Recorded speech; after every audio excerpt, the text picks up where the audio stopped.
Hello dear friends, आप सभी का वेलकम आपके अपने यूट्यूब चैनल तनु क्लासेस आर्ट को में। दोस्तों आज की इस वीडियो में हम लोग करने वाले हैं इंटरमीडिएट एग्जामिनेशन 2022 में जो आपका हिस्ट्री यानी कि इतिहास का परीक्षा होने वाला है उसी का दोस्तों आज की इस वीडियो में हम लोग वीवीआई ऑब्जेक्टिव क्वेश्चन करने वाले हैं। दोस्तों आपको ऐसा समझना है कि आप एग्जाम हॉल में बैठे हैं और आपका ये क्वेश्चन पेपर है, जैसे कि आप देख सकते हैं सेम टू सेम आपका इसी तरीके से क्वेश्चन पेपर रहेगा। टोटल आपको 138 क्वेश्चन पूछा जाएगा, उसमें से आपको ओनली 50% का ही जवाब देना होगा। ठीक है, आपको 100 ऑब्जेक्टिव पूछेगा, 100 में से आपको 50 ऑब्जेक्टिव का ही जवाब देना होगा। और दोस्तों आपको सभी क्वेश्चन का आंसर देना है, आपको ऐसा लगे कि आप एग्जाम हॉल में बैठे हुए हैं और आपको टोटल 100 क्वेश्चन यहाँ पर करवा रहे हैं, लेकिन दोस्तों आपको 100 में से कम यहाँ पर 95 क्वेश्चन का आपको जवाब देना है। एग्जाम में तो आपको ओनली 50 का ही देना है, लेकिन यहाँ पर आपको कम से कम 95 क्वेश्चन का जवाब देना है। ठीक है, और कोई अगर अदर बोर्ड से हैं, जैसे कि बिहार बोर्ड को छोड़ के अगर आप किसी भी बोर्ड से हैं तो आप भी इस वीडियो को एंड तक देखें, क्योंकि यही क्वेश्चन आपके भी बोर्ड में पूछे जाते हैं, चाहे आप किसी भी बोर्ड से हैं, जैक बोर्ड से हैं, यूपी बोर्ड से हैं या फिर सीबीएसई बोर्ड से हैं, चाहे आप किसी भी बोर्ड से हैं। ठीक है, इसलिए आप लोग प्लीज क्वेश्चन को ध्यान से पूर्वक देखेंगे। और आपको टोटल समय दोस्तों 3 घंटा 15 मिनट का मिलेगा, जिसमें से 15 मिनट जो है आपको पढ़ने के लिए मिलेगा। तो आप ध्यान से देखेंगे, आपको 100 नंबर का क्वेश्चन रहेगा, बहुत ही इंपॉर्टेंट रहेगा। इस वीडियो में दोस्तों सभी क्वेश्चन आपके लिए बनाया गया क्वेश्चन है, सभी क्वेश्चन बहुत ही ज्यादा इंपॉर्टेंट है, इसलिए आप लोग क्या करेंगे, एक एक क्वेश्चन का आंसर मेरे साथ देते हुए चलेंगे। आपको ऐसा समझना है कि आप एग्जाम में एग्जाम दे रहे हो और फटाफट आप जो सभी क्वेश्चन का आंसर दे रहे हो। ठीक है, आपको टोटल 1 से लेकर के 100 तक क्वेश्चन रहेगा, जिसमें से 4 विकल्प रहेगा, उसमें से आपको एक सही है, उसमें से एक ही का आपको जवाब देना है। और वहां पर आपको यानी कि एग्जाम हॉल में आपको ओएमआर सीट में भरना है और यहां पर आपको कमेंट करना है। ठीक है, कितने क्वेश्चन का 50 क्वेश्चन का जवाब आपको देना है। ठीक है, लेकिन हम लोग यहाँ पर टारगेट रखेंगे कम से कम 95 क्वेश्चन का। चलिए, सभी क्वेश्चन इस वीडियो में दोस्तों पूछा हुआ क्वेश्चन आपको मिलेगा और बहुत ही ज्यादा इंपॉर्टेंट क्वेश्चन जो रहेगा वही क्वेश्चन आपको यहाँ पर देखने को मिलेगा, इसलिए प्लीज ध्यानपूर्वक वीडियो को शुरू से लेकर के अंत तक जरूर देखें। चलिए, पहला क्वेश्चन आपके स्क्रीन पर है, बहुत ही आसान क्वेश्चन है। भारत का प्रथम मुगल शासक कौन था? ये कई बार आपको पूछे जा चुके हैं और बिल्कुल इसका राइट आंसर आपका हो जाएगा, वो है बाबर, यानी कि ऑप्शन ए। तो भारत का जो प्रथम मुगल शासक था वो बाबर था, क्योंकि हम लोग जानते हैं बाबर ने ही जो है मुगल साम्राज्य का शुरुआत किया था। लोधी वंश से लड़ा था, लोधी वंश में इब्राहिम लोधी से लड़ा था। कब लड़ा था हम लोग उसको भी जानते हैं, 1526 को। और कब, यानी कि मुगल साम्राज्य की नींव कब रखी थी, वो भी 1526 ईस्वी को। तो यहाँ पर जो आपका राइट आंसर है बिल्कुल आपका ऑप्शन ए हो जाएगा। अब देखिए नेक्स्ट क्वेश्चन, क्वेश्चन नंबर 2, ये भी कई बार आपको पूछे जा चुके हैं, अकबर ने दीन इलाही कब शुरू किया?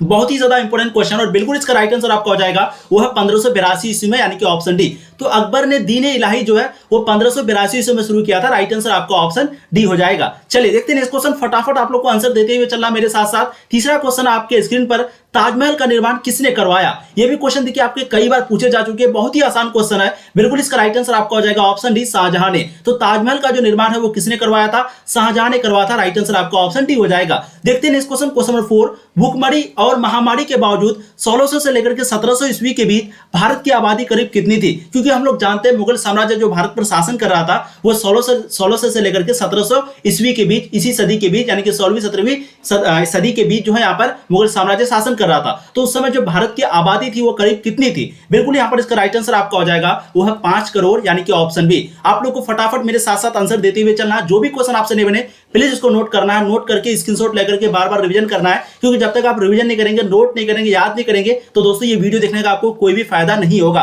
और जो भी बच्चे अभी तक वीडियो को लाइक नहीं किए, प्लीज वीडियो को लाइक करेंगे। अब एक यहाँ पर इंपॉर्टेंट पॉइंट देखिए, गुजरात में जिन कृषकों के पास 6 एकड़ के करीब जमीन होती थी तो उन्हें समृद्ध माने जाते थे। तो ध्यान रखिएगा, गुजरात में कोई भी कृषक हो, कोई भी किसान हो, ठीक है, कोई भी रैयत हो, अगर उसके पास 6 एकड़ से ज्यादा जमीन हुआ करता था तो उसको क्या बोला जाता था? समृद्ध। ठीक है, और बंगाल में एक औसत किसान की जमीन की जो ऊपरी सीमा है वो 5 एकड़ थी। एक एवरेज किसान की जमीन की ऊपरी सीमा कितनी थी? 5 एकड़। और 10 एकड़ जमीन वाले आसामी को, आसामी का मतलब क्या हो गया? किसान। हमने आपको 5 नाम बताया था, एक कृषक बताया था, एक आसामी बताया था, एक रैयत बताया था, ठीक है, और एक आपको मुजारियन बताया था। ये किसान का टोटल 5 नाम है। ठीक है, ये जो नाम है आसामी, जो नाम है कृषक, या फिर आसामी हो गया, या फिर आपका मुजारियन हो गया, ये सभी नाम कब बोला जाता था? जब मुगल साम्राज्य यहाँ पर शासन करता था। तो 10 एकड़ जमीन वाले आसामी को क्या बोला जाता था? बिल्कुल अमीर बोला जाता था। अब देखिए यहाँ पर नेक्स्ट क्वेश्चन, क्वेश्चन नंबर 5, खरीफ फसल किस ऋतु में होती थी? शीत ऋतु में, पतझड़ ऋतु में, बसंत ऋतु में, या फिर कोई भी नहीं? बिल्कुल 5 का जो यहाँ पर राइट आंसर है आपका हो जाएगा, वो है पतझड़ ऋतु में, यानी कि ऑप्शन बी। तो खरीफ फसल जो है वो पतझड़ ऋतु में होती थी। देखिए नेक्स्ट क्वेश्चन, क्वेश्चन नंबर 6, रबी फसल किस ऋतु में होती थी? बसंत में, ग्रीष्म में, वर्षा में, पतझड़ में? ये भी क्वेश्चन आपको कई बार पूछे जा चुके हैं, बिल्कुल यहाँ पर इसका राइट आंसर आपका हो जाएगा, वो है बसंत में। तो रबी फसल जो है वो किस ऋतु में होती थी? बिल्कुल इसका राइट आंसर आपका बसंत ऋतु में हो जाएगा। देखिए नेक्स्ट क्वेश्चन, बहुत ही ज्यादा इंपॉर्टेंट क्वेश्चन, हड़प्पा सभ्यता के लोग उपासना करते थे विष्णु की, वरुण की, मातृ देवी की या फिर यहाँ पर मार्त देवी ऐसे लिखा हुआ, ठीक है, मार्त देवी की या फिर इंद्र की। तो हड़प्पा सभ्यता के जो निवासी थे, जो लोग थे वहां पर जो रहते थे, जीवन यापन करते थे, वो किस चीज का यानी कि किसका उपासना करते थे? बिल्कुल इसका राइट आंसर आपका हो जाएगा मार्त देवी की, ठीक है। ये आपका जो है इस प्रकार लिखा हुआ है। चलिए देखते हैं नेक्स्ट क्वेश्चन, क्वेश्चन नंबर 8। ये भी क्वेश्चन आपको कई बार पूछे जा चुके हैं। फोर्ट विलियम किस शहर में स्थित है?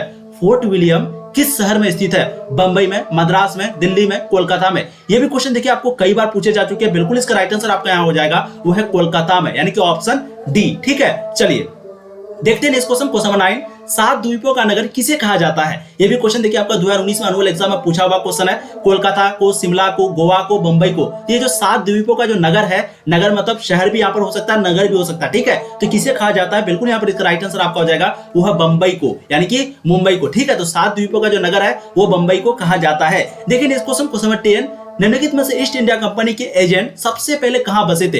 यानी कि जो ईस्ट इंडिया कंपनी के जो एजेंट थे वो सबसे पहले कहां आए थे? दिल्ली में, बंबई में, कलकत्ता में या फिर मद्रास में? बिल्कुल यहाँ पर इसका जो राइट आंसर होगा वो आपका हो जाएगा मद्रास में, यानी कि ऑप्शन डी। तो ईस्ट इंडिया कंपनी के जो एजेंट थे वो सबसे पहले मद्रास में बसे थे। चलिए देखते हैं नेक्स्ट क्वेश्चन, क्वेश्चन नंबर 11। अंग्रेजों के पृथक निवास क्षेत्र किस नाम से जाने जाते थे? अंग्रेजों के पृथक निवास क्षेत्र जो है वो किस नाम से जाने जाते थे? यहाँ पर आपका ऑप्शन थोड़ा सा उल्टा पुल्टा, लेकिन आप आराम से आंसर देंगे। गंज है, कस्बा है, सिविल लाइंस है या फिर व्हाइट टाउन है। बहुत ही आसान क्वेश्चन है। बिल्कुल यहाँ पर इसका जो राइट आंसर हो जाएगा वो आपका हो जाएगा सिविल लाइंस, ठीक है। सिविल लाइंस आपका राइट आंसर जो है यहाँ पर ऑप्शन सी होगा, सिविल लाइंस, ध्यान रखिएगा। तो अंग्रेज के पृथक निवास क्षेत्र किस नाम से जाने जाते थे? वो जाने जाते थे सिविल लाइंस से, ठीक है। चलिए देखते हैं next question, question number 12। Mahatma Gandhi ji की हत्या कब हुई थी? यानी कि हत्या जो है कब हुई थी? महात्मा गांधी जी को जो 3 गोली मारा था गॉडसे ने, वो कब मारा था? 28 जनवरी 1948 को, 30 जनवरी 1948 को, 26 जनवरी 1949 को या फिर 28 जनवरी 1949 को? बिल्कुल इसका जो यहाँ पर राइट आंसर हो जाएगा वो आपका हो जाएगा 30 जनवरी 1948 को, यानी कि ऑप्शन बी। तो महात्मा गांधी जी की जो हत्या है वो 30 जनवरी 1948 को पराया शाम में हुई थी, ठीक है। देखते हैं next question, question number 13। Mahatma Gandhi को नजरबंद रखा गया था कहां पर? लाल किला में, आगरा किला में, आगा खां पैलेस में या फिर तिहाड़ जेल में? तो महात्मा गांधी को नजरबंद रखा गया था कहां पर? बिल्कुल इसका राइट आंसर आपका हो जाएगा वो है आगा खां पैलेस में, यानी कि ऑप्शन सी। सभी क्वेश्चन बहुत ही ज्यादा इंपॉर्टेंट है, आप लोग प्लीज आंसर देते हुए चलेंगे, किसी को भी गलत आंसर नहीं देना है। अगर आपसे एक भी क्वेश्चन नहीं बने तो प्लीज उसको, जो भी क्वेश्चन आपसे नहीं बने उसको नोट करेंगे, रिविजन करेंगे। बार बार आप लोगों से रिक्वेस्ट करता हूं। देखिए next question, question number 14। Subhash Chandra Bose ने स्वतंत्र भारत के अस्थायी सरकार की स्थापना की कहां पर? जापान में, जर्मनी में, सिंगापुर में, बर्मा में? बिल्कुल इसका जो राइट आंसर यहां पर हो जाएगा वो हो जाएगा आपका सिंगापुर में, यानी कि ऑप्शन सी। तो सुभाष चंद्र बोस ने स्वतंत्र भारत के अस्थायी सरकार की स्थापना सिंगापुर में किए थे। राइट आंसर आपका ऑप्शन सी हो जाएगा। चलिए देखते हैं next question, question number 15। Subhash Chandra Bose की विमान दुर्घटना में मृत्यु हुई थी, कब हुई थी?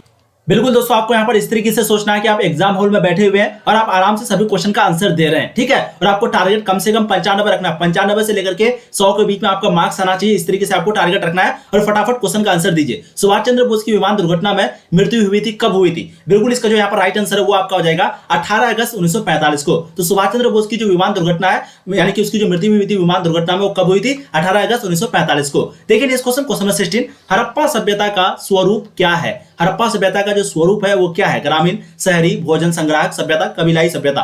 ये आपको क्वेश्चन कई बार करा चुके हैं। बिल्कुल इसका राइट आंसर आपका हो जाएगा वो है ऑप्शन बी, शहरी सभ्यता, यानी कि ऑप्शन बी हो जाएगा। शहरी सभ्यता दे दे या फिर नगरीय सभ्यता दे दे। हड़प्पा सभ्यता का जो स्वरूप है वो शहरी सभ्यता था। वहीं पे अगर आपको पूछ दे वैदिक सभ्यता तो वो था ग्रामीण सभ्यता, ठीक है। देखिए next question, question number 17। Harappa सभ्यता का सबसे बड़ा नगर कौन सा था? ये हाल ही में देखिए आपका क्वेश्चन पूछा हुआ क्वेश्चन है और बहुत ही आसान क्वेश्चन है। बिल्कुल इसका राइट आंसर आपका हो जाएगा वो है मोहनजोदड़ो। करेक्ट आंसर आपका मोहनजोदड़ो हो जाएगा। तो हड़प्पा सभ्यता का जो सबसे बड़ा नगर था वो कौन था? मोहनजोदड़ो था। देखिए next question, question number 18। Chandragupta की मृत्यु कहां हुई थी?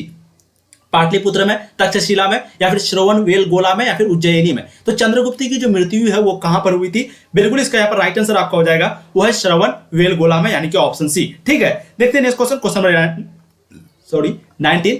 चंद्रगुप्त मौर्य किस धर्म को मानने वाला था? बौद्ध धर्म को, जैन धर्म को, शैव धर्म को, वैष्णव धर्म को? यहाँ पर जो इसका राइट आंसर होगा बिल्कुल आपका हो जाएगा वो है जैन धर्म को, यानी कि ऑप्शन बी। तो चंद्रगुप्त मौर्य जो है वो जैन धर्म को मानते थे। देखिए इस क्वेश्चन, क्वेश्चन नंबर 20। रूस में भारत विद्या का जनक किसे कहा जाता है? रूस में भारत विद्या का जनक, ये भी क्वेश्चन आपको हम कई बार करा चुके हैं। बिल्कुल इसका राइट आंसर आपका हो जाएगा वो है जीएस लिबिदेव। क्या हो जाएगा? जीएस लिबिदेव, यानी कि ऑप्शन बी। तो रूस में भारत विद्या का जनक जो है जीएस लिबिदेव को कहा जाता है, ठीक है। चलिए देखते हैं next question, question number 21। Ibn Battuta ने अपनी यात्रा के विवरण किस भाषा में लिखा था?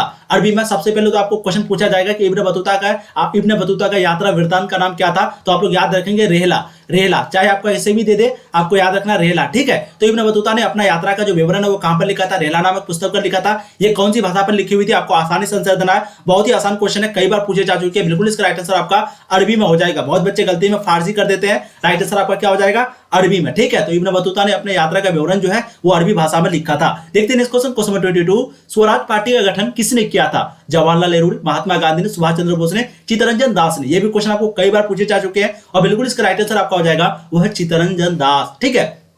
तो स्वराज पार्टी का जो गठन है वो चित्तरंजन दास ने किया था। चलिए देखते हैं क्वेश्चन 23, 1938 में सुभाष चंद्र बोस किसी अध्यक्ष के चुनाव में हराकर कांग्रेस के अध्यक्ष बने थे। यानी कि 1938 में सुभाष चंद्र बोस जो है वो किसी अध्यक्ष के चुनाव में हरा करके कांग्रेस का अध्यक्ष बना था, बाल गंगाधर तिलक, या फिर आप फटाफट इसका आंसर देंगे, बहुत अच्छी बात है। बिल्कुल इसका राइट आंसर आपका हो जाएगा वो है पट्टाभिषितार मैया। क्या है, पट्टाभिषितार मैया, यानी कि ऑप्शन भी आपका राइट आंसर हो जाएगा, ठीक है। देखते हैं क्वेश्चन 24, भारतीय संविधान के प्रस्तावना में कौन सा तत्व निहित है, भारतीय संविधान की प्रस्तावना में कौन सा तत्व जो है वो निहित है, समाजवाद, धर्मनिरपेक्षता, प्रजातांत्रिक या फिर राजतंत्र। बिल्कुल यहाँ पर इसका राइट आंसर आपका हो जाएगा वो है राजतंत्र, यानी कि ऑप्शन डी। तो भारतीय संविधान की प्रस्तावना में कौन सा तत्व निहित है, वो हो जाएगा आपका राजतंत्र। ये जो तत्व है वो निहित है। देखिए नेक्स्ट क्वेश्चन, यहाँ पर देखिए क्वेश्चन को अगर ध्यान से देखिएगा तो भारतीय संविधान की प्रस्तावना में कौन सा तत्व निहित है, यहाँ पर राजतंत्र जो है वो निहित है, ध्यान दीजिएगा आप लोग। नेक्स्ट क्वेश्चन देखिए क्वेश्चन 25, भारतीय संविधान सभा का गठन कैबिनेट मिशन के अंतर्गत किस वर्ष में हुआ। ये चैप्टर अभी हम लोग पढ़े नहीं है, लेकिन जब पढ़ेंगे तो आपको समझ में आएगा। क्वेश्चन यहाँ पर पूछ रहा है कि भारतीय संविधान सभा का गठन कैबिनेट मिशन के अंतर्गत किस वर्ष में हुआ, 1942, 1944, 1946, 1948। बिल्कुल 25 का जो आपका राइट आंसर है वो आपका हो जाएगा 1946, यानी कि ऑप्शन सी। देखिए नेक्स्ट क्वेश्चन 26, संविधान सभा में उद्देश्य प्रस्ताव पेश किया था किसने, राजेंद्र प्रसाद ने, जवाहरलाल नेहरू ने, या फिर भीमराव अंबेडकर ने, या फिर श्यामा प्रसाद मुखर्जी ने। तो संविधान सभा में उद्देश्य प्रस्ताव पेश जो है वो किसने किया था, बिल्कुल यहाँ पर 26 का जो राइट आंसर है वो आपका हो जाएगा जवाहरलाल नेहरू, यानी कि ऑप्शन बी। किसने किया था, जवाहरलाल नेहरू ने किया था। देखिए नेक्स्ट क्वेश्चन 27, क्रिप्स प्रस्ताव को किसने पोस्ट डेटेड चेक कहा था, क्रिप्स प्रस्ताव को किसने पोस्ट डेटेड चेक कहा था, गांधी जी ने, सुभाष चंद्र बोस ने, जवाहरलाल नेहरू ने, राजेंद्र प्रसाद ने। बिल्कुल यहाँ पर 27 का जो आपका राइट आंसर होगा वो आपका हो जाएगा गांधी जी ने, यानी कि ऑप्शन ए। इसी ने जो है क्रिप्स प्रस्ताव को क्या कहा था, पोस्ट डेटेड चेक, ठीक है। देखिए इस क्वेश्चन 28, अल बरूनी किस भाषा का जानकार नहीं था। देखिए क्योंकि हम लोग जानते हैं अल बरूनी जो है वो अपने जमाने के बहुत बड़े विद्वान थे। जैसे अभी प्रोफेसर होता है, उस समय अल बरूनी अपने जमाने में बहुत ज्यादा विद्वान थे। इसी से प्रभावित होकर के जो महमूद गजनवी था इसको आजाद कर दिया था। क्योंकि आप लोग को मालूम होगा महमूद गजनवी जो है वो अल बरूनी को बंदी बना करके भारत में लेके आया था, ठीक है। तो किस भाषा का जानकार ये नहीं थे, बहुत ही आसान क्वेश्चन है। बिल्कुल इसका राइट आंसर आपका हो जाएगा वो है यूनानी भाषा, यानी कि ऑप्शन ए आपका राइट आंसर हो जाएगा, ठीक है। बहुत जल्दी में संस्कृत भाषा बोल देते हैं। देखिए वो भारत आकर के संस्कृत भाषा जो है सीख लिया था, लेकिन यूनानी भाषा जो है उसको नहीं आता था। तो यहाँ पर 28 का राइट आंसर ऑप्शन ए हो जाएगा। देखिए इस क्वेश्चन 29, हड़प्पा सभ्यता की सर्वप्रथम खोज की थी। यहाँ पर आपका 2021 है, 2021 में क्वेश्चन भी पूछा गया है और हड़प्पा सभ्यता का जो खोज है वो भी आपका 2021 में ही हुआ था, ठीक है। तो ध्यान रखिएगा। तो हड़प्पा सभ्यता की जो खोज है सर्वप्रथम यानी कि सबसे पहले किसने की थी, बिल्कुल इसका राइट आंसर आपका हो जाएगा वो है दयाराम साहनी ने, यानी कि ऑप्शन बी। क्या हो जाएगा, दयाराम साहनी। हड़प्पा सभ्यता की खोज जो है वो दयाराम साहनी ने किया था, 1921 ईस्वी में किया था, ठीक है। देखते हैं इस क्वेश्चन, हड़प्पा सभ्यता पूछा जाता है क्वेश्चन कि इसका नाम हड़प्पा सभ्यता क्यों पड़ा, तो आपको आसानी से आंसर देना है। क्योंकि हम लोगों को सिंधु घाटी सभ्यता के बारे में, हड़प्पा सभ्यता के बारे में सबसे पहले हड़प्पा नामक जगह पर पड़ा, इसीलिए हम लोग जो है यानी कि इसको हड़प्पा सभ्यता का नाम पड़ा, ठीक है। देखिए इस क्वेश्चन 30, 1857 के विद्रोह का पहला सिपाही किसे कहा जाता है। ये भी क्वेश्चन आपको कई बार करा चुके हैं और आपको बता भी चुके हैं कि 1857 के विद्रोह में हम लोग क्यों फेल हो गए थे, आखिर हम लोग क्यों इस समय आजादी हम लोगों को नहीं मिली, हम लोगों को आजादी आखिर क्यों 1947 में मिले, यानी कि 1857 में हम लोगों को आजादी क्यों नहीं मिली। हम लोगों ने इस चैप्टर में बहुत मजे के साथ पढ़ा। अगर आप लोगों ने एक भी थ्योरी 1 से लेकर के 11 चैप्टर तक अभी कंप्लीट है, एक भी थ्योरी, एक भी एक्सप्लेनेशन, एक भी ऑब्जेक्टिव नहीं पढ़े हैं, तो प्लीज जाइए चैनल का प्लेलिस्ट में, वहां पर सारा वीडियो बाय वीडियो सारा चीज दिया हुआ है, आप जाके देख लीजिए, ठीक है। यहाँ पर क्वेश्चन क्या पूछ रहा है कि 1857 के विद्रोह का जो पहला सिपाही है किसको कहा जाता है। बहुत ही आसान क्वेश्चन है, बिल्कुल इसका राइट आंसर आपका हो जाएगा वो है मंगल पांडे, यानी कि ऑप्शन सी, ठीक है। तो 1857 के विद्रोह का जो पहला सिपाही है वो मंगल पांडे को कहा जाता है। देखिए इस क्वेश्चन को 31, कानपुर में विद्रोही का नेता कौन था। 2021 का एनुअल एग्जाम में पूछा हुआ है, कानपुर में विद्रोही का नेता कौन था। खान बहादुर खान, हजरत महल, नाना साहेब, कुंवर सिंह। बिल्कुल 31 का आपका राइट आंसर हो जाएगा वो है नाना साहेब, यानी कि ऑप्शन सी। तो कानपुर में विद्रोही का जो नेता है वो नाना साहेब था, ठीक है। देखिए इस क्वेश्चन हम लोग फटाफट सभी क्वेश्चन का आंसर करेंगे, वीडियो बिल्कुल भी बड़ा नहीं बनाएंगे, बस आपको मेरे साथ साथ ऐसे एग्जाम देना है जैसे कि आप एग्जाम हॉल में बैठे हुए, ठीक है। नेक्स्ट क्वेश्चन देखिए, रानी लक्ष्मीबाई के चिता के पास किसने कहा था कि यहाँ सोई हुई महिला विद्रोहियों में एकमात्र मर्द थी? आखिर कौन रानी यानी कि रानी लक्ष्मीबाई, हम लोग किसको कौन कौन नाम से जानते हैं? आप लोग बहुत बार आपको बोला गया है क्वेश्चन, मनु के नाम से जानते हैं, मनु मर्णिका के नाम से हम लोग जानते हैं। ठीक है, तो क्वेश्चन यहाँ पर क्या पूछ रहा है सॉरी मर्णिका। तो रानी लक्ष्मीबाई के चिता के पास किसने कहा था कि यहाँ सोई हुई महिला जो है वो विद्रोहियों में एकमात्र मर्द थी? कैंपबेल ने या फिर ह्यूरोज ने, हेवलॉक ने, डलहौजी ने? बिल्कुल 32 का जो यहाँ पर राइट आंसर होगा आपका हो जाएगा ह्यूरोज यानी कि ऑप्शन बी। इसी ने ये बात कहा था। देखिए इस क्वेश्चन 33, संकर्षण किसका दूसरा नाम था? कृष्ण का, बलराम का, भीम का, अर्जुन का? ये जो संकर्षण है वो किसका दूसरा नाम था? बिल्कुल 33 का जो यहाँ पर राइट आंसर आपका हो जाएगा वो है बलराम यानी कि ऑप्शन बी। तो संकर्षण जो है वो बलराम का दूसरा नाम था। ठीक है, ध्यान रखेंगे आप लोग। देखिए इस क्वेश्चन 34, सबसे पहले अवतारवाद सिद्धांत का व्यापक निरूपण कहाँ किया गया था? मनुस्मृति में, ऋग्वेद में, भगवत गीता में या फिर नारद स्मृति में? तो क्वेश्चन क्या पूछ रहा है कि सबसे पहले अवतारवाद सिद्धांत का जो व्यापक निरूपण है वो कहां पर किया गया था? बिल्कुल इसका राइट आंसर आपका हो जाएगा वो है भगवत गीता यानी कि ऑप्शन सी। यहीं पर जो है सबसे पहले अवतारवाद सिद्धांत का व्यापक निरूपण किया गया था। देखिए इस क्वेश्चन 35, महाभारत की रचना किस भाषा में हुई? ये भी क्वेश्चन आपको कई बार पूछे जा चुके हैं। 2014 के एनुअल एग्जाम में, 19 के एनुअल एग्जाम में आराम से देंगे आप लोग। महाभारत की रचना किसमें, कौन सी भाषा में हुई थी? बिल्कुल इसका राइट आंसर आपका हो जाएगा संस्कृत भाषा में यानी कि ऑप्शन ए राइट आंसर आपका हो जाएगा। ठीक है, चलिए देखते हैं इस क्वेश्चन 36, आर्यों का सबसे प्रमुख पशु कौन था? आर्यों का जो सबसे प्रमुख पशु है वो कौन था? गाय था, बैल था, सांड था या फिर घोड़ा था? बिल्कुल यहाँ पर 36 का जो राइट आंसर है वो आपका हो जाएगा गाय यानी कि ऑप्शन ए। तो आर्यों का जो सबसे प्रमुख पशु था वो कौन था? गाय था। देखिए इस क्वेश्चन 37, आर्यों का प्रिय पेय क्या था? आर्यों का प्रिय पेय जो है वो क्या था? सोमरस था, दूध था, सूरा था या फिर इनमें से कोई नहीं? बहुत ही आसान और इंपॉर्टेंट क्वेश्चन है और बिल्कुल 37 का जो राइट आंसर आपका वो आपका हो जाएगा सोमरस यानी कि ऑप्शन ए। ठीक है, तो ये जो है आर्यों का प्रिय पेय था यानी कि ऑप्शन ए आपका राइट आंसर होगा क्वेश्चन नंबर 37 का। देखिए इस क्वेश्चन 38, कैम्ब्रिज विश्वविद्यालय का कौन सा छात्र पाकिस्तान नाम दिया था? आपको बहुत अच्छे से पढ़ाएंगे, ये चैप्टर अभी आपको पढ़ाया नहीं है, 14 चैप्टर में शायद ये सारी चीजें दी हुई। ठीक है, तो कैम्ब्रिज यूनिवर्सिटी में वो जो है विद्यार्थी पढ़ रहा था, तो कौन ये पाकिस्तान नाम दिया था? जिन्ना ने, मौलाना आजाद ने, चौधरी रहमत अली ने या फिर जुल्फिकार अली भुट्टो ने? बिल्कुल इसका राइट आंसर आपका हो जाएगा चौधरी रहमत अली। उस समय ये जवान थे, उस समय वो कहां पर पढ़ते थे? कैम्ब्रिज विश्वविद्यालय में पढ़ाई करते थे। ठीक है, कैम्ब्रिज यूनिवर्सिटी में, और इसी ने जो है पाकिस्तान का नाम दिया था। तो राइट आंसर आपका यहाँ पर ऑप्शन सी हो जाएगा क्वेश्चन नंबर 38 का। देखते हैं इस क्वेश्चन 39, मुस्लिम लीग की स्थापना किस वर्ष हुई थी? मुस्लिम लीग, देखिए कई बार आपको ये क्वेश्चन पूछे जा चुके हैं, बहुत ही आसान क्वेश्चन है, चाहे आप किसी भी बोर्ड से हैं, और बिहार बोर्ड के लिए तो स्पेशली यही सब क्वेश्चन पूछा हुआ क्वेश्चन है। ठीक है, तो बताइए मुस्लिम लीग की स्थापना जो है वो किस वर्ष हुई थी? बिल्कुल इसका राइट आंसर आपका हो जाएगा वो है 1906 ईस्वी में। बहुत लोग गलती से 1919 लगा देते हैं, ये आपका राइट आंसर नहीं, राइट आंसर आपका क्या हो जाएगा 1919 ईस्वी में। देखते हैं इस क्वेश्चन 40, महात्मा गांधी का जन्म कब हुआ था? महात्मा गांधी का जन्म कब हुआ था? ये भी क्वेश्चन बहुत इंपॉर्टेंट है, कई बार पूछे जा चुके हैं। 2 अक्टूबर 1869 को, 2 अक्टूबर 1866 को या फिर 1879 को या फिर 1870 को? 2 अक्टूबर इसलिए बार बार दिया क्योंकि हम लोग गांधी जयंती जो है 2 अक्टूबर को मनाते हैं, लेकिन जन्म कब हुआ था आपको फिक्स डेट बोलना है। और बिल्कुल 40 का जो राइट आंसर है आपका हो जाएगा 2 अक्टूबर 1869 को। तो महात्मा गांधी का जन्म हो गया, मृत्यु हो गया, ये सब क्वेश्चन अक्सर पूछे जाते हैं, आपको ध्यान रखना है। देखिए इस क्वेश्चन 41, 1857 के गदर को किसने क्रांति कहा था? ये क्वेश्चन देखिए आपका 2017 के एनुअल एग्जाम में पूछा हुआ है। कार्ल मार्क्स ने, आर.सी. मजूमदार ने या फिर जवाहरलाल नेहरू ने, टी.आर. होम्स ने? यहाँ पर जो 41 का राइट आंसर होगा, बिल्कुल आपका 41 का राइट आंसर हो जाएगा वो है कार्ल मार्क्स यानी कि ऑप्शन ए। ठीक है, चलिए तो 1857 के गदर को किसने क्रांति कहा था? बिल्कुल राइट आंसर आपका कार्ल मार्क्स हो जाएगा। देखिए इस क्वेश्चन 42, पटना में 1857 के क्रांति का नेतृत्व किसने किया था? पीर अली ने, अमर सिंह ने, वाजिद अली ने, कुंवर सिंह ने? तो पटना में 1857 के क्रांति का जो नेतृत्व है वो किसने किया था? बिल्कुल 42 का जो यहाँ पर राइट आंसर होगा वो आपका हो जाएगा पीर अली ने यानी कि ऑप्शन ए। तो पटना में 1857 के क्रांति का जो नेतृत्व है वो पीर अली ने किया था। देखिए इस क्वेश्चन 43, 1857 के विद्रोहियों ने किस भारत का सम्राट घोषित किया? कुंवर सिंह यानी कि किसे भारत का जो सम्राट घोषित किया था, किसको? 43 बहुत ही आसान क्वेश्चन, इंपॉर्टेंट क्वेश्चन है और बिल्कुल इसका राइट आंसर आपका हो जाएगा बहादुर शाह जफर। तो 1857 के विद्रोहियों ने बहादुर शाह जफर को भारत का सम्राट घोषित किया था। ठीक है, लेकिन अंग्रेज जो है इसको निर्गुण भेज दिए थे। तो हम लोग जानते हैं बहुत आसान क्वेश्चन, इंपॉर्टेंट क्वेश्चन है और बिल्कुल 43 का राइट आंसर आपका ऑप्शन सी होगा। देखिए इस क्वेश्चन नंबर 44, महात्मा बुद्ध को महापरिनिर्वाण प्राप्त हुआ कहां पर? कपिलवस्तु में, पाटलिपुत्र में, कुशीनगर में या फिर गया में। ठीक है, तो महात्मा बुद्ध को महापरिनिर्वाण जो प्राप्त हुआ था वो कहां में प्राप्त हुआ था, कहां पर प्राप्त हुआ था? बिल्कुल इसका राइट आंसर आपका हो जाएगा वो है कुशीनगर में, यानी कि ऑप्शन सी आपका राइट आंसर हो जाएगा। देखिए इस क्वेश्चन आपका 50 पुराणों की संख्या कितनी है। देखिए ये क्वेश्चन आपको कई बार पूछे जा चुके हैं और मैं भी आपको कई बार करा चुका हूं। बिल्कुल इसका राइट आंसर आपका हो जाएगा। देखते ही आपको ये क्वेश्चन का आंसर दे देना है क्योंकि बहुत ही आसान क्वेश्चन है और ये क्वेश्चन आपको बहुत बार पूछा गया है। आपका राइट आंसर हो जाएगा 18। ठीक है, पुराणों की संख्या जो है वो कितनी है? 18 है। राइट आंसर आपका ऑप्शन बी होगा। देखिए इस क्वेश्चन नंबर 46 श्रीमद् भगवत गीता के महत्व पर किसने विचार व्यक्त किए थे?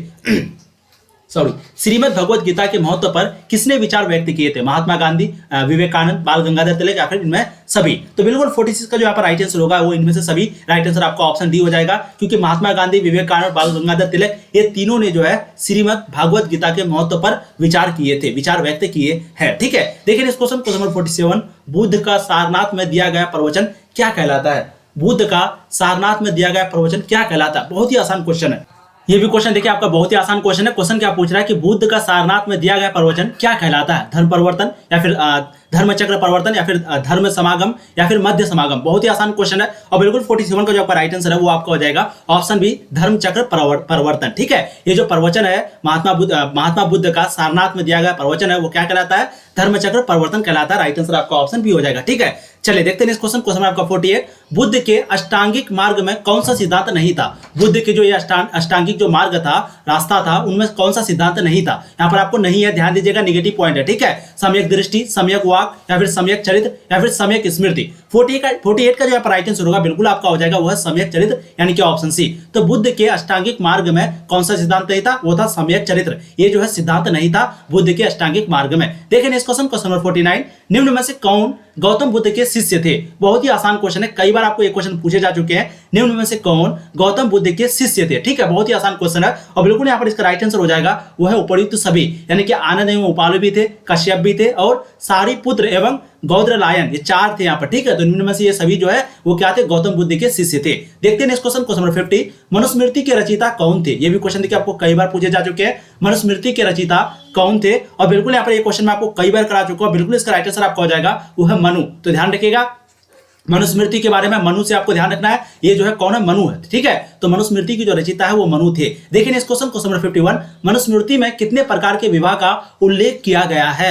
बहुत ही आसान क्वेश्चन है, ये भी क्वेश्चन आपको कई बार करा चुके हैं। बिल्कुल 51 का जो राइट आंसर है वो आपका हो जाएगा 8, यानी कि ऑप्शन सी, जिसमें से 4 जो है हम लोगों का किताबों में दिया हुआ है। ठीक है, तो मनुस्मृति में कितने प्रकार के विवाह का उल्लेख किया गया है, विवरण किया गया है, वो है 8 प्रकार के। राइट आंसर आपका ऑप्शन सी हो जाएगा। देखिए इस क्वेश्चन नंबर 52 महाभारत किसने लिखा? वाल्मीकि ने, मनु ने, कौटिल्य ने, वेदव्यास ने। हम लोग जानते हैं कौटिल्य जो है वो इकोनॉमिक्स लिखा था, अर्थशास्त्र लिखा था, लेकिन महाभारत किसने लिखा था? ये भी क्वेश्चन देखिए आपको कई बार एग्जाम में पूछे जा चुके हैं, हाल ही में पूछा हुआ क्वेश्चन है। ठीक है, बिल्कुल 52 का जो आपका यहाँ पर राइट आंसर होगा वो आपका हो जाएगा वेदव्यास, यानी कि ऑप्शन डी आपका राइट आंसर हो जाएगा। इसी ने जो है महाभारत लिखा था। किसने? वेदव्यास ने। देखिए इस क्वेश्चन नंबर 53 संविधान सभा के प्रथम अध्यक्ष कौन है? संविधान सभा के प्रथम अध्यक्ष जो है वो कौन थे? राजेंद्र प्रसाद थे, सच्चिदानंद सिन्हा थे, सुभाष चंद्र बोस थे, सरदार पटेल थे। बिल्कुल यहाँ पर इसका राइट आंसर हो जाएगा वो है सच्चिदानंद सिन्हा, यानी कि ऑप्शन बी। तो संविधान सभा के जो प्रथम अध्यक्ष है वो कौन थे? सच्चिदानंद सिन्हा थे। राइट आंसर आपका ऑप्शन बी हो जाएगा। ठीक है, चलिए बहुत बच्चे यहाँ पर गलती कर देते हैं, आपको गलती बिल्कुल भी नहीं करना है।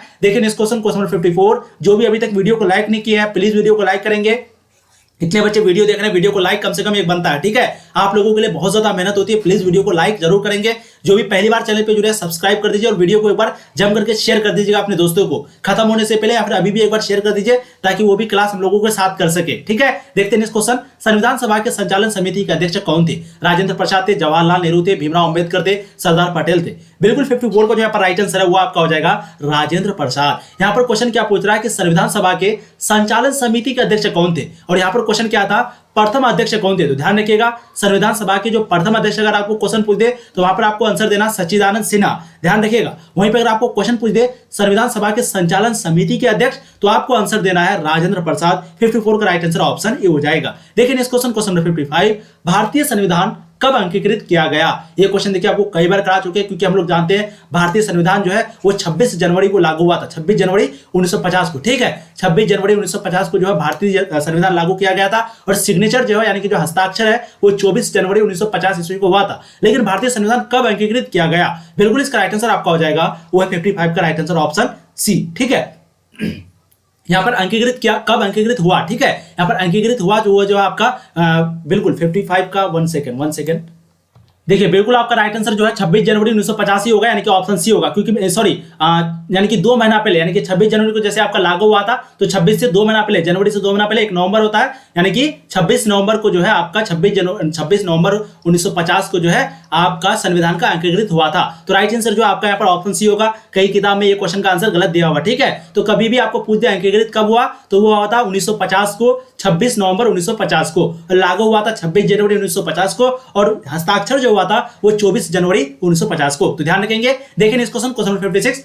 भारतीय संविधान किस स्थिति को लागू हुआ। अभी ये क्वेश्चन आपको करवाए, बहुत ही आसान क्वेश्चन है, बिल्कुल इसका राइट आंसर आपका हो जाएगा वो है 26 जनवरी 1950 को, यानी कि ऑप्शन बी। अभी आपको करवाए, ठीक है। देखिए ये भी क्वेश्चन आपको कई बार पूछे जा चुके हैं, तो ध्यान रखिएगा। अंकीकृत जो है वो 26 नवंबर में हुआ था, और वहीं पे जो हस्ताक्षर है वो 24 जनवरी को हुआ था, और 26 जनवरी को जो है लागू हुआ था। जो पॉलिटिकल साइंस के बच्चे हो गए उसको बहुत ही आसानी से आंसर आता होगा, ठीक है। चलिए बिल्कुल यहाँ पर इसका राइट आंसर हो जाएगा 26 जनवरी 1950 को भारतीय संविधान लागू हुआ था। देखिए इस क्वेश्चन नंबर 57, ये भी आपका पूछा हुआ क्वेश्चन है। भारत में आने वाला प्रथम पुर्तगाली कौन था।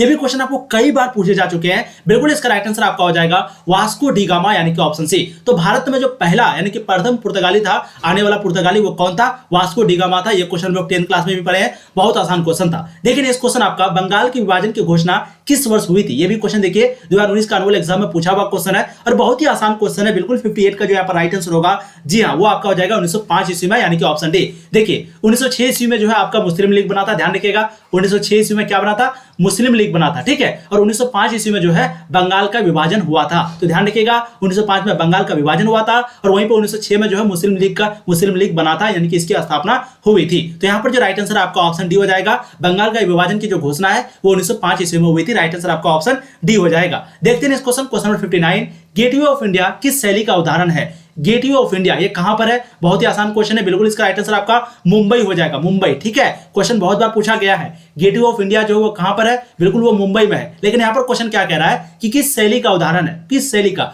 नव शास्त्रीय शैली, नव गौथिक शैली, इंडो सारासनिक शैली, या फिर इनमें से कोई नहीं। ये भी क्वेश्चन आपका पूछा हुआ है। बिल्कुल यहां पर इसका राइट आंसर हो जाएगा वो है इंडो सारासनिक शैली, यानी कि ऑप्शन सी आपका राइट आंसर हो जाएगा, ठीक है। देखते हैं इस क्वेश्चन, अल-बरूनी भारत किस शताब्दी में आया था, 11वीं, 10वीं, 14वीं या फिर 17वीं। तो अल-बरूनी जो है वो भारत कौन से शताब्दी में आया था, कौन से सदी में आया था। बिल्कुल यहाँ पर 60 का जो राइट आंसर होगा बिल्कुल आपका हो जाएगा वो है 11वीं शताब्दी में, यानी कि ऑप्शन ए, ठीक है। तो अल-बरूनी जो है वो भारत जो है 11वीं शताब्दी को आया था। देखिए इस क्वेश्चन नंबर 61, इब्न बतूता किस देश का निवासी था। मैं आपको कई बार करा चुका हूं, इब्न बतूता वो जो है मोरक्को का था। राइट आंसर आपका ऑप्शन बी हो जाएगा।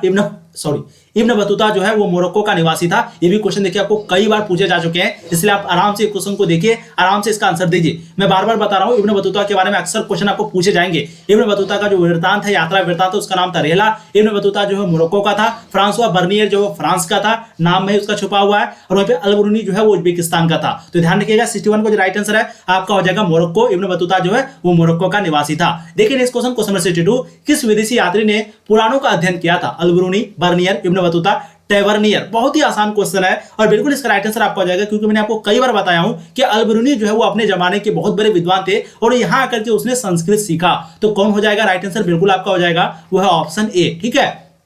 यानी कि अल-बरूनी जो है वो पुराणों का अध्ययन किया था। पुराणों का अध्ययन कौन किया था, अल-बरूनी किया था। ये विदेशी यात्रिया था। अभी कभी कभी आपको ऑप्शन में यहाँ पर फ्रांसवा बर्नियर देगा, तो ध्यान रखिएगा फ्रांसवा बर्नियर को ही हम लोग बर्नियर करके बुलाते थे, उस समय बुलाता था। लेकिन इस क्वेश्चन नंबर 63 बहुत ही ज्यादा इंपॉर्टेंट क्वेश्चन है। विजयनगर तथा बहमनी के बीच प्रायः किस क्षेत्र को लेकर संघर्ष रहता था। यानी कि जैसे अभी हम लोगों का है जम्मू कश्मीर को लेकर के पाकिस्तान और इंडिया के बीच, उसी तरीके से विजयनगर तथा बहमनी के बीच प्रायः किस क्षेत्र को लेकर संघर्ष होता था। मदुरै, वारंगल, या फिर मालाबार, या फिर रायचूर दोआब। ये भी क्वेश्चन कई बार पूछे जा चुके हैं, और बिल्कुल इसका राइट आंसर आपका हो जाएगा रायचूर दोआब। क्या हो जाएगा, रायचूर दोआब आपका राइट आंसर, ऑप्शन डी हो जाएगा क्वेश्चन नंबर 63 का, ठीक है। कई बार आपको करा चुके हैं, यानी कि विजयनगर और बहमनी के बीच जो है रायचूर दोआब को लेकर के संघर्ष था। देखिए इस क्वेश्चन नंबर 64, सर्वप्रथम विजयनगर की यात्रा पर आने वाला विदेशी कौन था। यानी कि विजयनगर साम्राज्य में सबसे पहला जो विदेशी था आने वाला, उसका नाम क्या था। ये भी क्वेश्चन आपको पूछे जा चुके हैं। निकोली कोंटी हो गया, या फिर अब्दुल रज्जाक, या फिर डेमी गॉस,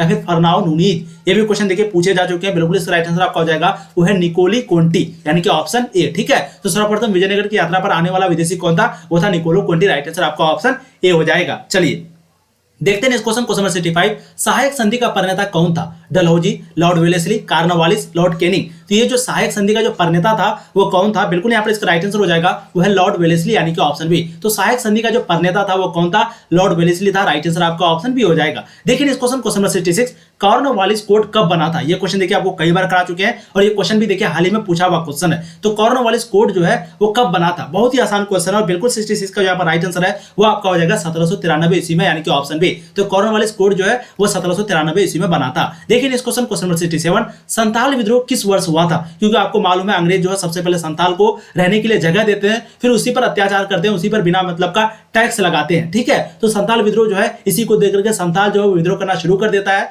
ये विद्रोह यहाँ पर पूछ रहा है कब हुआ था? ये भी क्वेश्चन आपको कई बार पूछे जा चुके हैं। यहाँ पर इसका राइट आंसर बिल्कुल हो जाएगा वो है 1855 ईस्वी में यानी कि ऑप्शन डी। उसके बाद ये विद्रोह के बाद ही 1862 1857 में जो है क्या हुआ था? बिल्कुल 1857 की क्रांति हुई थी। ठीक है, तो संथाल विद्रोह किस वर्ष हुआ था? वो हो जाएगा आपका 1855। राइट आंसर आपका ऑप्शन डी 67 नंबर क्वेश्चन का। चलिए देखते हैं इस क्वेश्चन नंबर 68। हम्पी को यूनेस्को द्वारा विश्व पुरातन स्थल किस वर्ष घोषित किया गया था? यूनेस्को के द्वारा, UNESCO, ध्यान रखिएगा। ठीक है, यूनेस्को के द्वारा विश्व पुरातत्व स्थल जो है किस वर्ष घोषित किया गया था? हम्पी को, विजयनगर साम्राज्य की राजधानी, एक साम्राज्य की राजधानी विजयनगर में जो हम्पी था, हम्पी शहर था। ठीक है, बिल्कुल यहाँ पर 68 का जो राइट आंसर हो जाएगा वो आपका हो जाएगा 1986 में यानी कि ऑप्शन डी। तो हम्पी को यूनेस्को द्वारा विश्व पुरातत्व स्थल जो है वो 1986 में घोषित किया गया था। देखिए इस क्वेश्चन नंबर 69। मुगल काल के भारतीय फारसी स्रोत किसान के लिए आमतौर पर प्रयोग करते थे। मुगल काल के भारतीय फारसी स्रोत किसान के लिए आमतौर पर प्रयोग करते थे।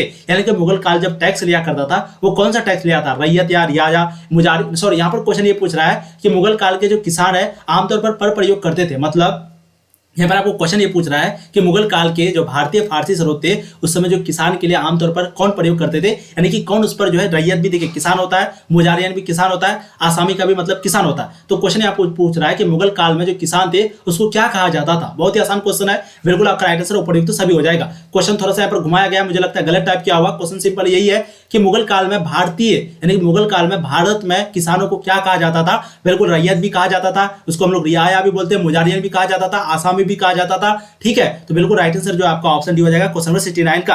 देखिए इस क्वेश्चन नंबर 70। मुगल काल में भारत में सबसे ज्यादा उगाई जाने वाली फसलें थी। ये भी क्वेश्चन देखिए आपको कई बार पूछे जा चुके हैं। मुगल काल में भारत में सबसे ज्यादा उगाई जाने वाली फसल कौन सा थी मुगल साम्राज्य के समय? बिल्कुल 70 का जो यहाँ पर राइट आंसर हो जाएगा, जी हाँ, वो आपका हो जाएगा चावल, गेहूं, ज्वार, बाजरा आदि यानी कि ऑप्शन ए। तो मुगल काल में भारत में सबसे ज्यादा उगाई जाने वाली फसलें थी चावल, गेहूं, जौ, बाजरा आदि। ठीक है, देखिए इस क्वेश्चन नंबर 71। बाबर के संस्मरणों का मूलतः सही नाम एवं भाषा ठीक है? मतलब बाबर के संस्मरणों का जो मूलतः सही नाम एवं भाषा है वो ठीक है, तुझे, बाबरी एवं तुर्की, यानी कि उसका भाषा कौन सा है? बिल्कुल यहाँ पर जो 71 का राइट आंसर हो जाएगा वो आपका हो जाएगा तुझ के बाबरी एवं तुर्की। तो राइट आंसर जो आपका ऑप्शन ए हो जाएगा। देखिए इस क्वेश्चन आपका 72। अकबर ने तीर्थ यात्रा कर समाप्त कर दिया। तीर्थ यात्रा कर समाप्त कर दिया, एक प्रकार का भी टैक्स था, तो वो कब समाप्त कर दिया था? यानी तीर्थ यात्रा का मतलब समझिएगा आप लोग, यानी कि पवित्र जगह में जाना, कुछ मांगने के लिए जाना। ठीक है, उस समय जो है चिश्ती सिलसिला भारत में था, तो अकबर जो है वो चिश्ती सिलसिला से संबंध रखते थे। तो क्वेश्चन यहाँ पर पूछ रहा है कि अकबर ने तीर्थ यात्रा कर समाप्त कब किया था? बिल्कुल ये क्वेश्चन आपको करा चुका हूँ, ये चैप्टर आपको पढ़ाया चुका हूँ। बिल्कुल 72 का जो राइट आंसर है, तो बिल्कुल यहाँ पर आपका जो राइट आंसर हो जाएगा अकबर ने तीर्थ यात्रा कर कब समाप्त किया था? वो आपका 1563 ईस्वी में। और अगर आपको क्वेश्चन पूछ दे जजिया कर के बारे में तो आपको 1564 देना। ठीक है, तो ध्यान रखिएगा 1564 में जजिया कर और तीर्थ यात्रा कर जो है 1563 में। तो राइट आंसर जो है आपका ऑप्शन ये हो जाएगा यहाँ पर क्वेश्चन नंबर 72 का। देखते हैं क्वेश्चन नंबर 73। किस मुगल शासक ने दास प्रथा समाप्त किया था? ठीक है, बहुत ही आसान क्वेश्चन है, बहुत ही इंपॉर्टेंट क्वेश्चन है। दास प्रथा का मतलब आप लोग समझते हैं, यानी कि पहले के जमाने में जो है, यानी कि जब मुगल साम्राज्य शासन कर रहा था तो उस समय जो है मजदूरों को बेचा जाता था, यानी कि दास एक प्रकार का बोला जाता था, नौकर को, उसको बेचा जाता था, खरीदा जाता था। ये जो दास प्रथा उसी समय समाप्त किया था किसने? बिल्कुल इसका राइट आंसर यहाँ पर आपका हो जाएगा, वो हो जाएगा आपका अकबर, यानी कि ऑप्शन बी। ठीक है, ये जो मुगल शासक थे अकबर, वो अपने जमाने में बहुत अच्छे काम किए थे, तो ये उसमें से एक था दास प्रथा। तो दास प्रथा को किसने समाप्त किया था? अकबर ने किया था। जजिया कर को भी अकबर ने, तीर्थ यात्रा कर को भी अकबर ने। देखिए इस क्वेश्चन नंबर 74। दीन इलाही संबंधित है। बिल्कुल इसका भी राइट आंसर आपका हो जाएगा ऑप्शन सी, अकबर ने। मैं आपको ये क्वेश्चन कई बार करा चुका हूं और देखिए कई बार आपको एग्जाम में पूछा हुआ है। ध्यान दीजिए आप लोग, बहुत ही ज्यादा इंपॉर्टेंट क्वेश्चन है। दीन इलाही जो है वो किससे संबंधित है? राइट आंसर आपका अकबर हो जाएगा। ये भी एक प्रकार का धर्म ही था, यहाँ पर लेकिन सभी धर्म को आना मतलब कि पॉसिबल था, यानी कि यहाँ पर हिंदू भी आते थे, मुस्लिम भी आते थे, सिख भी आते थे, ईसाई भी आते थे, और यहाँ पर भी अच्छी बातें बताई जाती थी। ठीक है, यानी कि सभी धर्म की जो अच्छी अच्छी बातें थी उसको यहाँ पर लिया गया था और उसी को लेकर के मिला करके एक धर्म बनाया गया था, दीन ए इलाही। किसके द्वारा? अकबर के द्वारा। राइट आंसर आपका ऑप्शन सी हो जाएगा। देखिए इस क्वेश्चन नंबर 75, अकबर ने फतेहपुर सीकरी में एक नए शहर की नींव किसके सम्मान में रखी थी? यानी कि अकबर, आप लोग को मालूम होगा, अकबर जो है वो फतेहपुर सीकरी में एक नए शहर की नींव रखी थी, वो किसके सम्मान में रखी थी? बाबर, मोइनुद्दीन चिश्ती, सलीम चिश्ती या फिर निजामुद्दीन औलिया? ये भी क्वेश्चन आपको करा चुके हैं। बिल्कुल इसका राइट आंसर आपका हो जाएगा वो है सलीम चिश्ती, क्योंकि अकबर का जो संबंध है उस समय चिश्ती सिलसिले से बहुत ज्यादा था। ठीक है, इसलिए यहाँ पर राइट आंसर आपका हो जाएगा सलीम चिश्ती के सम्मान में जो है अकबर ने फतेहपुर सीकरी में एक नए शहर का नींव रखा था, यानी कि शुरुआत किए थे। देखिए इस क्वेश्चन नंबर 76, पुर्तगालियों ने गोवा पर कब अधिकार किया था? पुर्तगालियों ने गोवा पर कब अधिकार किया था? ये भी क्वेश्चन आपको कई बार पूछे जा चुके हैं। बिल्कुल इसका राइट आंसर आपका हो जाएगा वो है 1510 ईस्वी में, यानी कि ऑप्शन सी। तो पुर्तगालियों ने गोवा पर 1510 ईस्वी में अधिकार किया था। देखिए इस क्वेश्चन नंबर 77, बंगाल का प्रथम गवर्नर जनरल कौन था? ये भी क्वेश्चन देखिए आपको कई बार पूछे जा चुके हैं। वारेन हेस्टिंग्स या फिर लाइक्लाइव, वेलेस्ली या फिर बॉटिक? तो क्वेश्चन क्या पूछ रहा है कि बंगाल का जो प्रथम गवर्नर जनरल था वो कौन था? बिल्कुल इसका राइट आंसर आपका हो जाएगा वारेन हेस्टिंग्स। राइट आंसर आपका ऑप्शन ए हो जाएगा। देखते हैं इस question number 78, the great revolt नामक पुस्तक के लेखक कौन थे? द ग्रेट रिवोल्ट नामक पुस्तक के लेखक जो है कौन थे? बहुत ही आसान क्वेश्चन है, बहुत इंपॉर्टेंट क्वेश्चन है और बिल्कुल 78 का जो यहाँ पर राइट आंसर हो जाएगा, जी हाँ, बिल्कुल इसका राइट आंसर आपका हो जाएगा जेम्स आउटरम, यानी कि ऑप्शन सी। तो द ग्रेट रिवोल्ट नामक पुस्तक के लेखक जेम्स आउटरम, यानी कि ऑप्शन सी आपका राइट आंसर हो जाएगा। ठीक है, देखिए इस क्वेश्चन नंबर 79, किस गवर्नर जनरल के समय 1857 का विद्रोह हुआ था? यानी कि जब 1857 का विद्रोह हुआ था उस समय कौन गवर्नर जनरल थे? Wellesley, Bentinck, Canning, Dalhousie? ये भी क्वेश्चन देखिए आपको पूछा हुआ क्वेश्चन है हाल ही में। बिल्कुल 79 का जो आपका राइट आंसर हो जाएगा वो है आपका केनिंग, यानी कि ऑप्शन सी। ये जो गवर्नर जनरल थे केनिंग, ये उस समय जो है क्या था? शासक था, यानी कि गवर्नर जनरल था जब 1857 का विद्रोह हो रहा था तब। ठीक है, देखिए इस क्वेश्चन नंबर 80, बिहार में 1857 के विद्रोह के प्रमुख नेता कौन थे? पीर अली, कुंवर सिंह, दिलीप सिंह या फिर बाजीराव? ये भी क्वेश्चन आपको कई बार करा चुके हैं। बिल्कुल इसका राइट आंसर आपका हो जाएगा कुंवर सिंह, यानी कि ऑप्शन बी। तो बिहार में जो है 1857 के विद्रोह के समय कौन नेता थे, प्रमुख नेता कौन थे? बिल्कुल राइट आंसर आपका ऑप्शन बी हो जाएगा। ये क्वेश्चन आपको कई बार पूछे जा चुके हैं, बहुत ही इंपॉर्टेंट क्वेश्चन है। ठीक है, चलिए देखते हैं इस क्वेश्चन को। 81, 1857 की क्रांति आरंभ हुई थी 10 मई को, 13 मई को, 18 मई को, 26 मई को? ये भी क्वेश्चन आपको कई बार पूछे जा चुके हैं और बिल्कुल इसका राइट आंसर आपका हो जाएगा, बहुत ही ज्यादा इंपॉर्टेंट क्वेश्चन है, वो हो जाएगा आपका 10 मई को। ठीक है, तो 1857 की जो क्रांति है वो 10 मई को हुई थी। देखिए इस क्वेश्चन को 82, 1882 ईस्वी में शिक्षा पर हंटर कमीशन की नियुक्ति किसने की थी?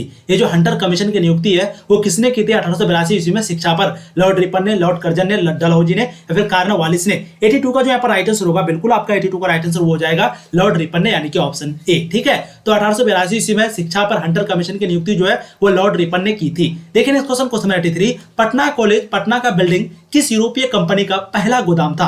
पटना कॉलेज जो है, एक पटना कॉलेज, पटना का बिल्डिंग किस यूरोपीय कंपनी का पहला गोदाम था? अंग्रेज का, पुर्तगीज का, पुर्तगाली भी बोला जाता है, फ्रेंच का या फिर डच का? बहुत ही आसान क्वेश्चन है और बिल्कुल 83 का जो राइट आंसर हो जाएगा वो आपका हो जाएगा डच का। ठीक है, और आपको एक क्वेश्चन और पता होगा, इंडोनेशिया में जो है कौन राज कर रहे थे? डच ही राज कर रहा था वहां पर। कौन? डच। तो ध्यान दीजिएगा आप लोग। तो पटना कॉलेज, पटना का बिल्डिंग किस यूरोपीय कंपनी का पहला गोदाम था? वो डच का जो है पहला गोदाम था। ठीक है, कौन सा कंपनी? पटना कॉलेज, पटना का बिल्डिंग। ठीक है, चलिए देखते हैं इस क्वेश्चन को। 84, किस एक्ट के द्वारा भारत में ब्रिटिश ईस्ट इंडिया कंपनी का व्यापारिक एकाधिकार समाप्त कर दिया गया? किस एक्ट के द्वारा भारत में ब्रिटिश ईस्ट इंडिया कंपनी का व्यापारिक एकाधिकार समाप्त कर दिया गया था? वो कौन सा एक्ट था? बिल्कुल 84 का आपका राइट आंसर हो जाएगा, जी हाँ, वो हो जाएगा चार्टर एक्ट, जो कि 1813 का था। ठीक है, तो चार्टर एक्ट कब लागू हुआ था? वो 1813 ईस्वी को हुआ था और इसी एक्ट के तहत ब्रिटिश इंडिया कंपनी का व्यापारिक एकाधिकार समाप्त कर दिया था। राइट आंसर आपका ऑप्शन सी हो जाएगा क्वेश्चन नंबर 84 का। देखते हैं इस क्वेश्चन को 85, भारत में आने वाला पहला पुर्तगाली कौन था? बहुत ही आसान क्वेश्चन है जी, बिल्कुल इसका राइट आंसर आपका हो जाएगा वो है वास्को डिगामा, ऑप्शन सी। तो भारत में आने वाला पहला जो पुर्तगाली था वो वास्को डिगामा था। देखिए इस क्वेश्चन को 86, बंगाल की विभाजन की घोषणा किस वर्ष हुई थी? 1901, 1911, 1906, 1905? बहुत ही आसान क्वेश्चन है और बिल्कुल 86 का जो यहाँ पर राइट आंसर हो जाएगा वो आपका हो जाएगा 1905 ईस्वी में। ये भी क्वेश्चन आपको करा चुके हैं, अभी तुरंत करा चुके हैं। बंगाल का जो विभाजन की घोषणा है वो 1905 ईस्वी में हुआ था और मुस्लिम लीग की जो स्थापना है वो 1906 ईस्वी को हुआ था। लेकिन इस क्वेश्चन को 87, गेटवे ऑफ इंडिया किस शैली का उदाहरण है? ये भी क्वेश्चन आपको करा चुके हैं, बहुत ही आसान क्वेश्चन है। बिल्कुल आपका हो जाएगा इंडो सारासनिक शैली, यानी कि ऑप्शन सी आपका राइट आंसर हो जाएगा क्वेश्चन नंबर 87 का। ठीक है, चलिए देखते हैं इस क्वेश्चन क्वेश्चन 88, अखिल भारतीय कांग्रेस के प्रथम अध्यक्ष कौन थे? Dadabhai Naoroji, Annie Besant, W C Banerjee या फिर ए ओ ह्यूम? तो अखिल भारतीय कांग्रेस के जो है प्रथम अध्यक्ष कौन थे? 88 का जो राइट आंसर होगा बिल्कुल आपका हो जाएगा वो है WC बनर्जी, यानी कि ऑप्शन सी आपका राइट आंसर हो जाएगा। ये जो है अखिल भारतीय कांग्रेस के प्रथम अध्यक्ष थे। ठीक है, चलिए देखते हैं इस क्वेश्चन 89। अंग्रेजों ने बंगाल का विभाजन कब किया था? फिर से वही आसान क्वेश्चन है और बिल्कुल 89 का आपका राइट आंसर हो जाएगा वह 1905 ईस्वी में। तो क्वेश्चन थोड़ा सा घुमा दिया गया है। अंग्रेजों ने बंगाल का विभाजन कब किया था? बिल्कुल आपका 1905 ईस्वी में राइट आंसर हो जाएगा। देखिए इस क्वेश्चन 90। प्रथम विश्व युद्ध में अंग्रेजों का साथ देने के कारण गांधी जी को कौन सी उपाधि दी गई थी? नाइटहुड, सर, नोबेल पुरस्कार या फिर केसर ए हिंद। तो प्रथम विश्व युद्ध में अंग्रेजों के साथ देने के कारण गांधी जी को कौन सी उपाधि दी गई थी? बिल्कुल 90 का जो राइट आंसर है वो आपका हो जाएगा केसर ए हिंद, यानी कि ऑप्शन डी आपका राइट आंसर हो जाएगा। ठीक है, यही उपाधि जो है दी गई थी गांधी जी को। देखिए इस क्वेश्चन 91। द्वितीय विश्व युद्ध किस वर्ष शुरू हुआ था? द्वितीय विश्व युद्ध के बारे में अक्सर पूछा जाता है, हम लोग जानते हैं। बिल्कुल 91 का जो आपका राइट आंसर हो जाएगा वो आपका हो जाएगा 1939 में। 1939 से लेकर के 1945 तक जो है आपका द्वितीय विश्व युद्ध चला था। ठीक है, उसके बाद 1945 से आपका शीत युद्ध का दौर शुरू हो गया था और वो कब से कब तक चला था? 1991 तक चला था। ध्यान रखिएगा, पंचशील समझौता जो है वो चाइना के साथ कब हुआ था? 1954 को हुआ था। अक्सर बच्चे इन सभी क्वेश्चन में फंसते हैं। फिर 1962 में जो है चाइना के साथ लड़ाई हुआ, बहुत आसान क्वेश्चन है। 1965 में किसके साथ लड़ाई हुआ था? पाकिस्तान के साथ। ठीक है, बहुत सारी चीजें जो डेट वगैरह आपको याद रखना है। तो द्वितीय विश्व युद्ध जो किस बार प्रारंभ हुआ था, यानी कि शुरुआत हुई थी? बिल्कुल आपका 1939 राइट आंसर आपका ऑप्शन बी हो जाएगा। देखिए इस क्वेश्चन 92। 1942 के आंदोलन के दौरान आजाद रास्ता का गठन किसने किया था? A.K. गोपाल ने, सुभाष चंद्र बोस ने, जयप्रकाश नारायण ने, जवाहरलाल नेहरू ने। बिल्कुल 92 का जो यहाँ पर राइट आंसर आपका हो जाएगा वो है जयप्रकाश नारायण ने, यानी कि ऑप्शन सी। तो 1942 के आंदोलन के दौरान आजाद रास्ता का जो गठन है वो किसने किया था? बिल्कुल जयप्रकाश नारायण ने, ऑप्शन सी आपका राइट आंसर हो जाएगा। इसी ने जो है संपूर्ण क्रांति भी किया था। JP नारायण, जयप्रकाश नारायण, लोकनायक जयप्रकाश नारायण, बहुत सारे नाम थे इसके। ठीक है, 92 का राइट आंसर ऑप्शन सी होगा। देखिए इस क्वेश्चन 93। 1942 के किस कांग्रेस अधिवेशन में अगस्त प्रस्ताव अथवा भारत छोड़ो प्रस्ताव पारित किया गया था? वर्धा में, बंबई में, पूना में, औरंगाबाद में। तो 1942 के किस कांग्रेस अधिवेशन में अगस्त प्रस्ताव अथवा भारत छोड़ो प्रस्ताव पारित किया गया था? बिल्कुल यहाँ पर जो 93 का राइट आंसर होगा वो आपका हो जाएगा बंबई में, यानी कि ऑप्शन भी आपका राइट आंसर होगा। देखिए इस क्वेश्चन 94। भारत छोड़ो आंदोलन किस वर्ष हुआ था? ये भी क्वेश्चन बहुत ही ज्यादा इंपॉर्टेंट है और बिल्कुल 94 का जो राइट आंसर है वो आपका हो जाएगा 1942 में, यानी कि ऑप्शन डी। तो भारत छोड़ो आंदोलन जो है वो किस वर्ष हुआ था? बिल्कुल आपका हो जाएगा 1942 ईस्वी में। ध्यान रखिएगा, इन सभी क्वेश्चन जो है आपको एग्जाम में देखने को मिलेंगे, सेम टू सेम क्वेश्चन आपको एग्जाम में देखने को मिलेंगे। 94 का राइट आंसर आपका ऑप्शन डी हो जाएगा। देखिए इस क्वेश्चन 95। संविधान सभा में कुल कितने सदस्यों का प्रावधान था? बहुत ही आसान क्वेश्चन है और बिल्कुल इसका राइट आंसर आपका हो जाएगा वो है 389, यानी कि ऑप्शन बी। तो संविधान सभा में कुल कितने सदस्यों का प्रावधान था? वो 389 था। यहाँ पर दोस्तों आपको हिस्ट्री की पूरी पढ़ाई, यानी कि सभी सब्जेक्ट की पूरी तैयारी होती है। जो भी बच्चे पहली बार चैनल पे जुड़े हैं प्लीज चैनल को सब्सक्राइब करेंगे। वीडियो को अभी तक बहुत बच्चे लाइक नहीं किए, प्लीज वीडियो को लाइक करेंगे। ठीक है, और एक प्यारा सा कमेंट करेंगे कि आपका आज का सेशन आपको कैसा लगा। बहुत ही इंपॉर्टेंट, आप लोगों के लिए बहुत मेहनत होता है, इसलिए प्लीज वीडियो को शेयर कर देंगे वीडियो खत्म होने से पहले। देखिए नेक्स्ट क्वेश्चन 96। संविधान सभा का अस्थायी अध्यक्ष किसे चुना गया था? राजेंद्र प्रसाद को, भीमराव अंबेडकर को, जवाहरलाल नेहरू को, सी राजगोपालाचारी को। तो संविधान सभा का जो अस्थायी सदस्य है, यानी कि परमानेंट अध्यक्ष है, वो किसे चुना गया था? बिल्कुल 96 का जो राइट आंसर है वो आपका हो जाएगा राजेंद्र प्रसाद। ठीक है, तो राइट आंसर आपका ऑप्शन ए हो जाएगा। देखिए नेक्स्ट क्वेश्चन 97। भारतीय संविधान के प्रारूप समिति के अध्यक्ष कौन थे? ये भी क्वेश्चन देखिए आपको कई बार पूछे जा चुके हैं, बहुत ही आसान क्वेश्चन है। बिल्कुल इसका राइट आंसर आपका हो जाएगा वो है भीमराव अंबेडकर, यानी कि ऑप्शन डी। ठीक है, तो भारतीय संविधान के प्रारूप समिति अध्यक्ष कौन थे? बिल्कुल 97 का आपका राइट आंसर हो जाएगा वो है भीमराव अंबेडकर। ये क्या थे? प्रारूप समिति के अध्यक्ष, संविधान की प्रारूप समिति के अध्यक्ष थे कौन? भीमराव अंबेडकर। तो ध्यान रखिएगा आप लोग। देखते हैं क्वेश्चन 98। सिंधु सभ्यता का क्षेत्रफल किस आकार का था? बिल्कुल इसका राइट आंसर आपका हो जाएगा त्रिभुजाकार, यानी कि ऑप्शन डी आपका राइट आंसर हो जाएगा। सिंधु सभ्यता का जो क्षेत्रफल है वो त्रिभुजाकार का था। देखिए नेक्स्ट क्वेश्चन आपका 99 नंबर क्वेश्चन। किस सिंधु स्थल में महिला और पुरुष को एक साथ दफनाया गया था? बहुत ही आसान क्वेश्चन है, कई बार आपको करा चुके हैं। बिल्कुल आपका हो जाएगा राखी गढ़ी, यानी कि ऑप्शन सी।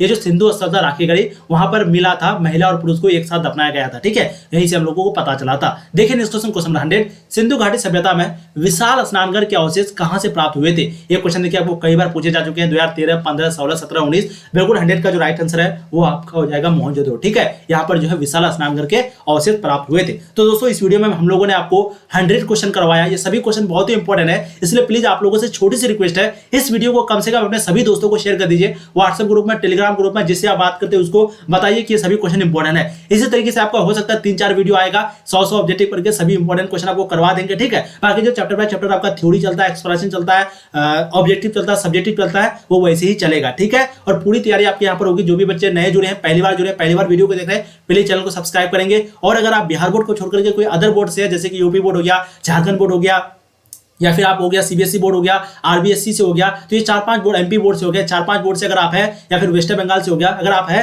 तो ये सभी क्वेश्चन आपके लिए भी बहुत ज्यादा इंपॉर्टेंट है, क्योंकि आपके एग्जाम में भी यही इसी तरह के क्वेश्चन आपको पूछे जाते हैं, देखने को आपको मिलेगा अगर आप क्वेश्चन बैंक उठा के देखेंगे तो, ठीक है। तो आप लोग को ये नहीं सोचना है कि ये बिहार बोर्ड के लिए आइए, क्योंकि दोस्तों पढ़ाई सेम है, खाली हिंदी और इंग्लिश जो है वो थोड़ा सा अलग अलग होता है, बाकी सभी सब्जेक्ट सेम होता है। हिंदी इंग्लिश में भी हिंदी ग्रामर हो गया, यानी कि हिंदी व्याकरण, और इंग्लिश ग्रामर, वो दोनों भी सेम होता है, खाली जो बुक है यानी कि हिंदी और इंग्लिश का जो बुक है वो खाली अलग अलग होता है, ठीक है। तो दोस्तों उम्मीद करते हैं आपको आज का सेशन बहुत ही मजेदार लगा होगा। प्लीज एक प्यारा सा कमेंट जरूर करेंगे आज का सेशन आपको कैसा लगा, और बाकी जितने भी सिलेबस आपको फटाफट सभी की तैयारी कराई जाती है, इसलिए आप लोग ध्यान रखिएगा, आपको इस टाइम पे हमेशा रेडी रहना है। एक आपको 9 बजे सुबह, एक आपको 4 बजे शाम को, यानी कि पीएम लिख देते हैं, तो इसका एक आपको 6 बजे, एक आपको 7 बजे। तो ध्यान रखिएगा, इस समय आपको 4 क्लास होती है एक दिन में, ये चारों क्लास को आपको अटेंड करना है, जिसका भी सब्जेक्ट जिस दिन होता है, ठीक है। चलिए फिर मिलेंगे नए वीडियो में, तब तक के लिए जय हिंद। आप लोग ऐसे ही पढ़ाई करते रहिए। All the